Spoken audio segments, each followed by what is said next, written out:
Well, hello there, everybody.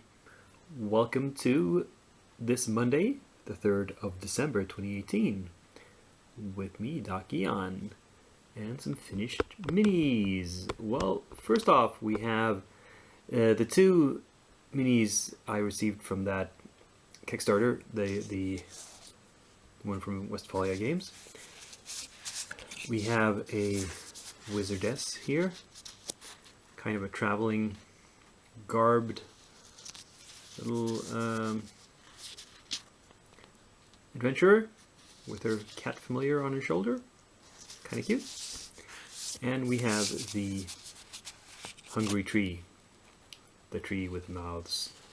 And it's trying to lure you in by having pretty flowers planted all around it, but you can see the skulls of some of its victims here. So be warned, it will eat you up and spit you out. And back here we have the first of the Christmas themed minis I've finished, or at least winter, or at least Arctic. Here we have a couple of small penguins. There's not a lot to them. You can tell there's not a lot of detail, but oh well. And then we have the three angry snowmen from I forget if it's Warmonger Miniatures, Casting Room, one of those. No, wait a minute. This was from North Star, right? Or rather, I found some of these Christmas themed minis, and they were from Copplestone Castings, another UK company. But I remember buying them through North Star. I'm not sure if all of them were from Copplestone. Some were. Now I can't remember if these included. But anyway, we have some snowmen here. One with a hat. And, well, it's the back of him. Not much to see.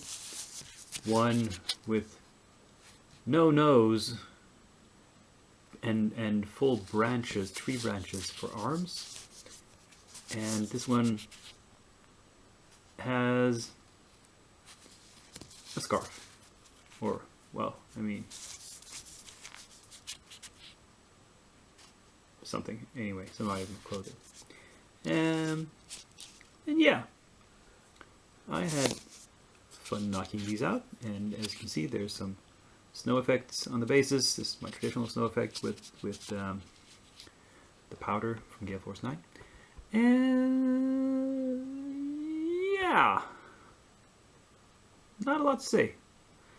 Let's move on to projects in the works. Yeah, I have not gotten as much done as I thought I would on these.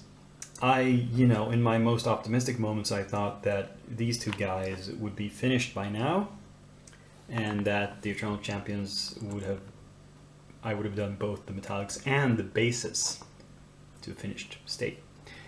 As it happens, I've done basically nothing on this guy. I've worked on the metallics, a little bit on the whites on this guy, and I've done the metallics on the Eternal Champions. Didn't get around to the bases. The metallics are not completely finished. I want to add a few rivets and a few details, especially the long gun here is just all over bronze now. I need to add some more detail. But, well, progress. We're moving along. We're doing something. It's not standing still. And that'll have to do for now. Well, here we see the rest of the minis that have been started. We have the Santas here, the sort of standard Santa and Pilot Santa, and Santa's little helper. And then we have, in case you didn't recognize them, this is Ebenezer Scrooge. This here is Bob Cratchit with Tiny Tim on his shoulder. And over here we have Jacob Morley with the chains a bit blacked out. And I've worked a little on the bases here. And here in the back, we have the winner of the vote on which miniature to put on this base. Steampunk Warrior clearly got the most votes. Of course, both of the others got at least some votes, so you know, I will be painting those up as well at some point in the future. I have no immediate plans for it, but you know, I'll get around to it eventually. But let's start with this guy.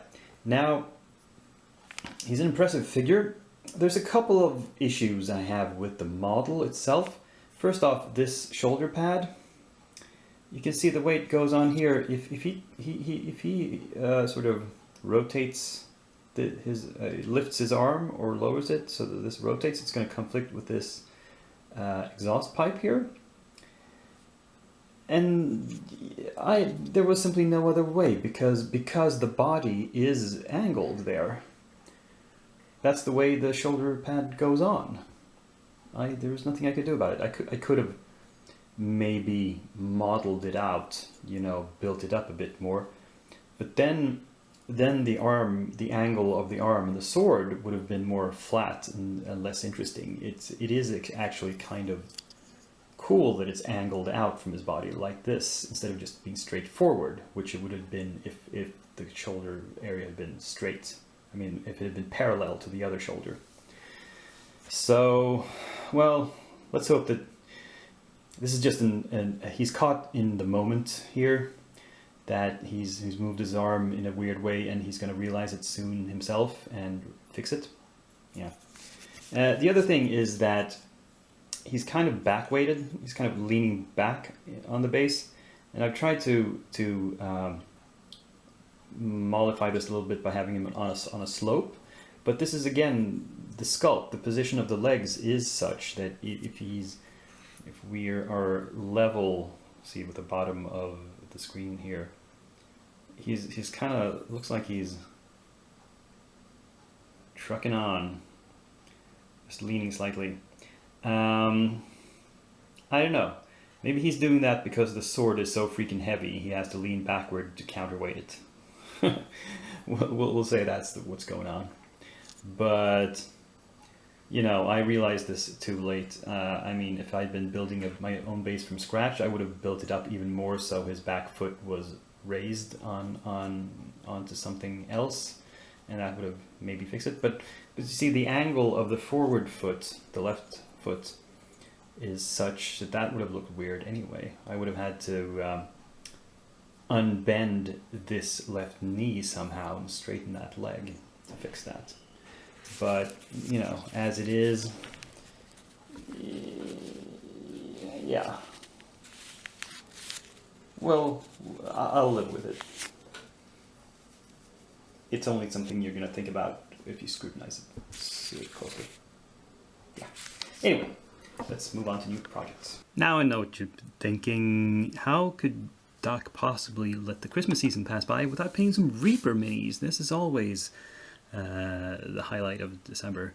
So, of course, I will include some models from Reaper because, of course, I always get... They always have some new Christmas-themed minis each December, and that tempt me to buy and buy and buy and buy. More than I really need. So, let's see if they have that promotion again this year. But in the meantime, I'm going to start up prepping some of the promotional minis I got last year. And the lump of coal, nah, don't need to paint that. But we have some other minis here. We have the Wrapping Dragon, which is a dragon pulling on the wrapping of a package. He's trying to unbox it. We have the Cat Dragon, which is what it sounds like. It's a kind of a dragon, feline-headed small dragon sitting on top of a Christmas present, and there's some sort of, I don't know what that thing is. Is it holding something? Well, we'll see when I get it out of the package. Then we have the Winter Elf, which is a female sort of elven wizard, I would, or princess of some sort, with a kind of a wintry theme. And finally, Carol, the Christmas Bard. Carol, get it? It's a pun. And I think you see the back of her here. Well, I'll unbox them and prep them for next week so you can see them more clearly.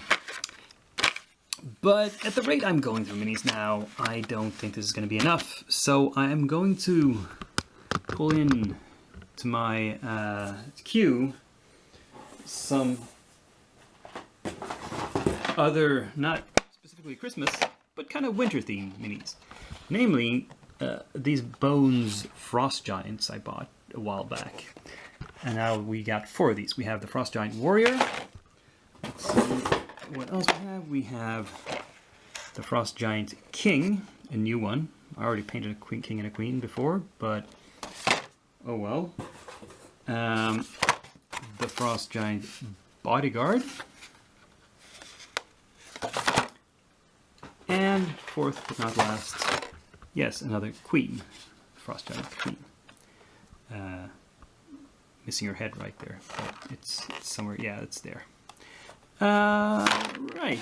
So, no shortage of projects. That's the way I like it. Filling up the queue with lots and lots of stuff. So, let's look at some numbers.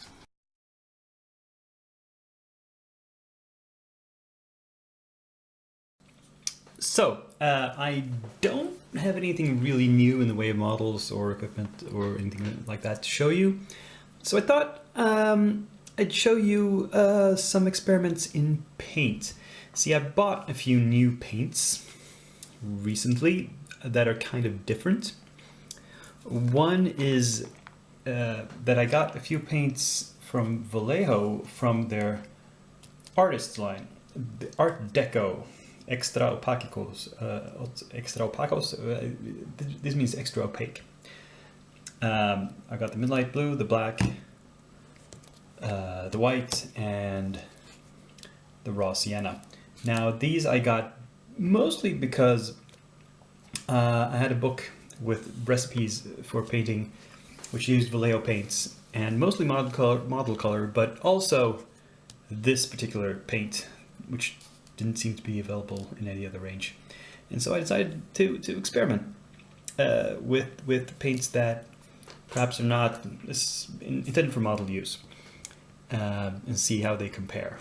And I had to order these from a retailer in Spain.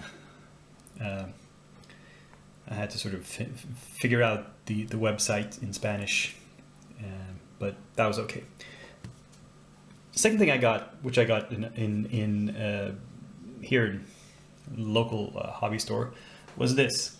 This is Liquitex Basics acrylic paint. This is the burnt umber, which is the darkest brown they have. And I got this because this is craft paint, or I don't know what to call it. It's not fine artist paint. It's really cheap and it's a lot of paint. And my thinking was I use up a lot of dark browns. My darkest browns are the paints that go the fastest. I mean, second place is blacks and whites, but dark browns disappear really quickly. And the reason for this is that I use them for all my bases. I always undercoat every base with as dark a brown as I can find, so it sees a lot of use. Can I find a cheaper alternative for that? Was my question. So I've experimented a little with these, mostly with this. I've experimented quite relatively a lot, but and I thought I'd show you a little bit of my conclusions. This paint first. Now, if you open this up, you squeeze a little bit of it out on this paper plate, or palette, as I like to call it. See, first of all, you can perhaps see here that it's really, really thick. I'll use the brush to get a little bit off. And even though it's thick, it doesn't really have great coverage. Now, I hope you can tell, even just dragging it out like this, it becomes a little translucent, even though it's still thick. And if I get some water in the brush and mix it out to get some get it flowing like I need to. This is maybe a consistency I could possibly use, not on a model but on a base. And see, there's still quite a lot. If I don't have a really thick layer of it, there's a lot of it that shows through here. So this is not. My conclusion is that this is not very high quality paint. It's kind of thin, but still thick. If you see what I mean, very goopy. But experimentation has shown that I can use it for bases as the first undercoat. If I thin it down quite a lot with some flow improver so it flows into the cracks and crevices of the texture that I apply to my bases, then this stuff will work as a first layer. I've tried using it as a kind of fast way to dark line minis. If I've primed something in a light color and I take this and I thin it down quite a lot, even more, with a lot of flow improver, and I just apply it like a wash. Essentially, it'll flow into the crevices and show me the outlines, and as I said, dark line the mini. And that's one possible use for it. Next up we have this. It comes, now these bottles are actually pretty good. And you can see that it is also kind of thick. Not as goopy as this, but it has a nice, I don't need to thin this much. I need to add just a little bit of water to this.